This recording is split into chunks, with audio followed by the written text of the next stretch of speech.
Build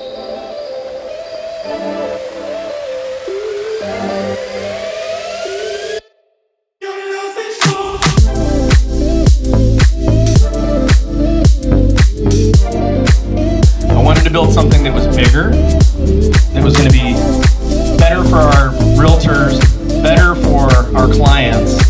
And in order to do that, you almost have to start from scratch, right? Everything is an iteration in life and in business.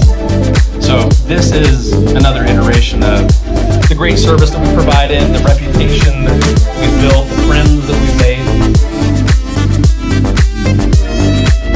After 20 years in the real estate business and 10 years as a broker, I've learned a lot about what it means to be successful in the business. You have to surround yourself with really great people.